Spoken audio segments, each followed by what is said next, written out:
Hello बच्चों, चलिए प्रश्न को पढ़ते हैं और समझते हैं। समीकरणों को हल कीजिए। और हमें समीकरण दिया है साइन थीटा माइनस वर्गमूल 3 कॉस थीटा बराबर वर्गमूल 2। समीकरण को हल करने से पहले प्रश्न के लिए हम मुख्य अवधारणा लिख लेते हैं, जिसकी सहायता से हम इस प्रश्न को हल करेंगे। तो प्रश्न की अवधारणा मुख्य अवधारणा में हम प्रश्न से संबंधित एक सूत्र लिखेंगे। वह सूत्र क्या होगा, देखिए। सूत्र है हमारे पास कि यदि यदि साइन एक्स बराबर साइन वाई हो, तो इस स्थिति में जो व्यापक हल का सूत्र होता है वह होता है एक्स बराबर एन पाई प्लस माइनस 1 की घात एन वाई। और यहाँ एन जो होता है वह सदैव पूर्णांक होता है। यह पहली मुख्य अवधारणा थी हमारी। दूसरी मुख्य अवधारणा भी मैं लिख देता हूं। देखिए, इसमें हम एक सूत्र का और प्रयोग कर सकते हैं। यहाँ पर देखिए, हम कहेंगे यदि कॉस एक्स बराबर कॉस वाई हो, कॉस एक्स बराबर कॉस वाई हो, तो इस स्थिति में जो व्यापक हल का सूत्र होता है वह होता है एक्स बराबर 2n पाई और प्लस माइनस वाई। और यहाँ पर भी n जो होता है वह सदैव एक पूर्णांक होता है।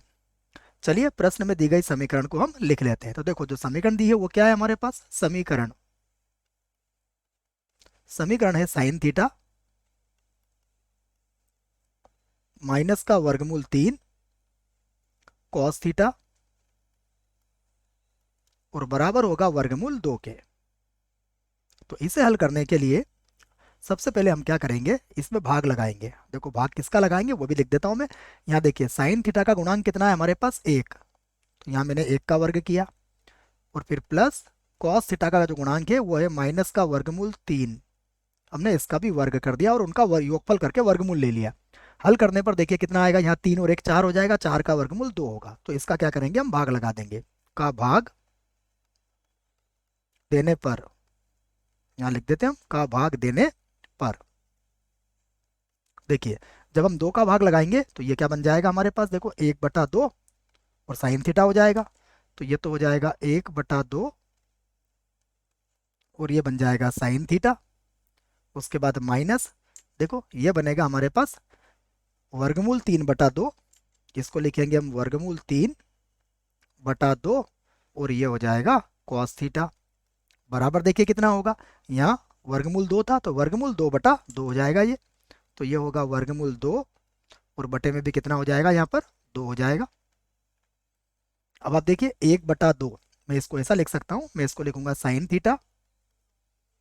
और 1/2 जो होता है यह कॉस में कितने डिग्री पर होता है, तो हम इसको लिख लेते हैं कॉस 60 डिग्री का मान होता है, अर्थात पाई/3 हो जाएगा ये। उसके बाद देखिए माइनस कॉस थीटा, और ये जो वर्गमूल 3/2 है यह साइन 60 डिग्री का मान होता है, तो ये हो जाएगा साइन पाई/3। और यहाँ पर देखेंगे तो वर्गमूल 2 से ये 2 कितनी बार कट जाएगा, 1/वर्गमूल 2 बार कट जाएगा।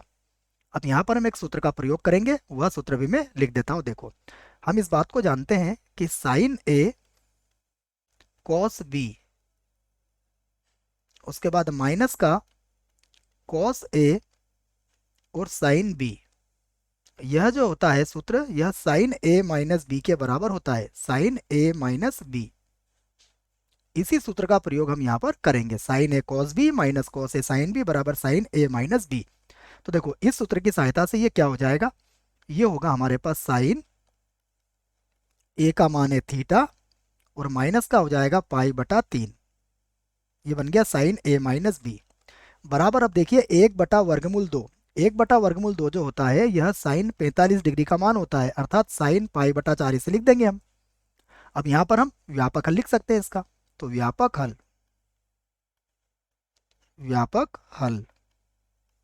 व्यापक हल के लिए सूत्र मैंने मुख्य अवधारणा में लिखवा दिया है आपको।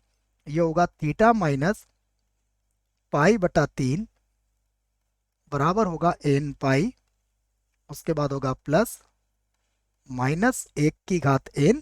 और देखो y का मान कितना है, y का मान है पाई/4। यहाँ से हम क्या करेंगे, पाई/3 को बराबर के इधर लेके आ जाएंगे। तो अब यहाँ से थीटा का मान निकल जाएगा। तो थीटा बराबर होगा एन पाई प्लस माइनस 1 की घात कितना था n, और यहाँ था पाई बटा 4, और उसके बाद देखो ये प्लस का हो जाएगा, प्लस का क्या हो जाएगा, ये जो माइनस का पाई बटा 3 था इसको हम इधर लाए तो ये प्लस का पाई बटा 3 हो गया, देखो प्लस का पाई बटा 3। अब यहाँ पर दो स्थितियों पर विचार करेंगे हम। देखो पहली स्थिति ये होगी कि यदि यदि n क्या हो, सम हो, सम हो। देखो यदि n सम हो तो क्या होगा, तो यहां से हम थीटा बराबर लिखेंगे, थीटा बराबर देखो n पाई, यदि सम हुआ तो माइनस 1 की घात n प्लस का ही मिलेगा, मतलब ये मिल जाएगा हमें प्लस का पाई बटा 4, और प्लस का हो जाएगा पाई बटा 3। तो यहां से देखिए हम इसका लघुत्तम ले सकते हैं, तो थीटा बराबर ये होगा n पाई, तो देखो इनका लघुत्तम कितना आएगा, 12 आ जाएगा, तो ये हो जाएगा प्लस का 7 पाई बटा 12, और यहाँ पर n बिलोंग्स टू हम z लिख देंगे, तो यह हमारे प्रश्न के लिए एक उत्तर होगा। देखो दूसरी स्थिति पे भी विचार कर लेते हैं। दूसरी स्थिति क्या होगी, देखो दूसरी स्थिति को लिख देता हूं मैं कि यदि यदि n क्या है, विषम है, n विषम है।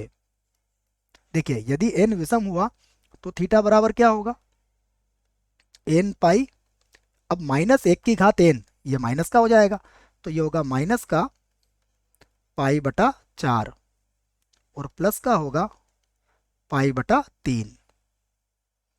यहाँ पर फिर से थीटा बराबर ये हो जाएगा हमारे पास n पाई, और देखिए इसका भी लघुत्तम कितना आएगा, 12 आएगा, तो इधर तो होगा आपका माइनस का 3 पाई, इधर 4 पाई, 4 पाई में से 3 पाई जाएगा तो बचेगा प्लस का पाई, और बटे में कितना हो जाएगा 12। और यहाँ पर भी लिखेंगे हम n बिलोंग्स टू क्या होगा, z, अर्थात n सदैव पूर्णांक होगा, तो यह भी हमारे प्रश्न के लिए एक उत्तर होगा। आशा करता हूँ बच्चों आपको इस प्रश्न का उत्तर समझ में आया होगा। धन्यवाद।